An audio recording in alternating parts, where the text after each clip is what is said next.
Well, the president today saying that he's working with South American nations in assisting with Venezuela's humanitarian crisis. President Trump called the situation an example of what socialism produces. We're working with Colombia, we're working with Brazil, we're working with other countries on a humanitarian basis. Venezuela's in very sad shape. That shows you about socialism. I mean, that shows you what happens. You take a country that was so wealthy 15 years ago, and today they don't have water and they don't have basic food. Well, the president also making it clear that the largest country in South America, Brazil, should expand their trading relationship with the United States. The president calling for a free trade relationship between Brazil and the United States. I sat down with the Brazilian foreign minister to talk about the possibilities that President Trump has put forward, and he and President Bolsonaro's shared vision for the two countries. We're joined now by the Foreign Minister of Brazil, Ernesto Araujo. Great to have you with us, and welcome to Fox Business. We want to start with first the relationship between the United States and Brazil, the two largest countries in this hemisphere. It's an extraordinary opportunity. The president says he wants to see a strong, significant relationship with Brazil. Your thoughts? Great to be here, Lou. That's the moment to build the relationship we always wanted to. Brazilians always wanted with the United States. Brazilian governments for a long time denied that possibility. They assumed anti-American stances, but the natural thing to do was always to have a strong partnership. Our diplomatic tradition, the good diplomatic tradition, is that Brazil wants to be a big player in the world, and for that you need a strong relationship with the United States. So we want to go that way. Brazil has always, historically, as you suggest, been oriented toward the European Union. It has also been politically, ideologically, far more leftist than the United States.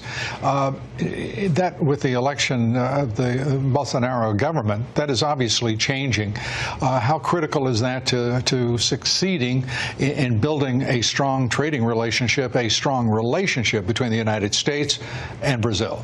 Yes, we're changing the whole economic and political approach that was wrong, that gave us maybe 40 years of economic stagnation, of corruption, of inefficiency, partly because we try to follow, let's say, the welfare state model without the means, without being able to afford it.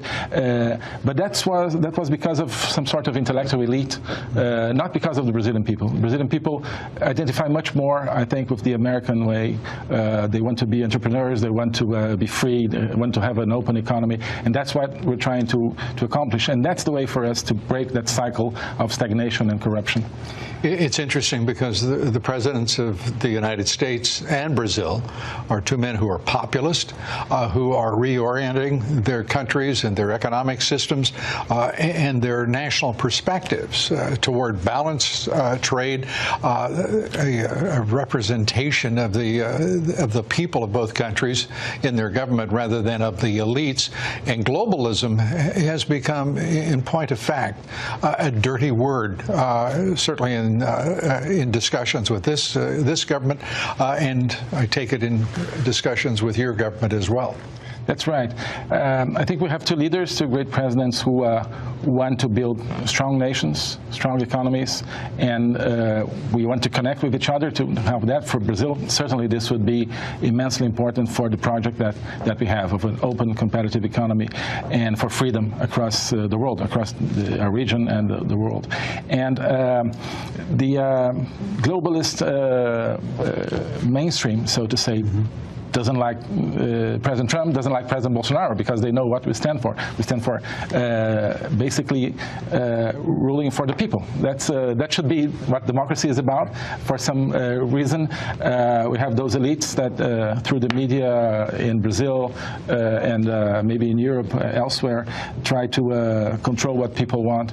In Brazil, we have a very clear situation like that. You have the government, and then you have a smoke screen that is the media that tries to hide what we're doing, but the people are watching, and we want to work for the people. Yeah, the president has branded most of our national leftist media as fake news. Yes. And the American people and the Brazilian people, neither are fools, and they see what is happening and where their leaders would like to redirect their economies and indeed their countries. And it's an exciting prospect for both. There are some details in that. One is national security for Brazil and for the United States, and for the role of the two countries in this hemisphere. As we are looking at Cuba, we're looking at Venezuela, and both the disappointment of their economic and ideological models, but also some of their aggression that they try to extend throughout the hemisphere. Yes, that's a big concern for us. We want to stand for freedom across the hemisphere, for real, not just in words. And we want to get rid of dictatorships in this hemisphere. For a moment, it looked like dictatorships and totalitarian regimes were on the wane across the hemisphere, but they always find a way of trying to come back.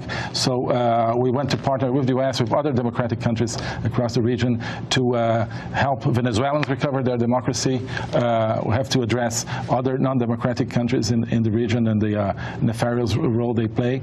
And that's not only for solidarity, so to say, but because we want to live in a safe region. And this region will only be safe, this hemisphere will only be safe, if we get rid of those left-wing totalitarian regimes. Mr. Foreign Minister, it's an exciting a moment in the history of both Brazil and the United States. We look forward to talking to you a great deal more in the future.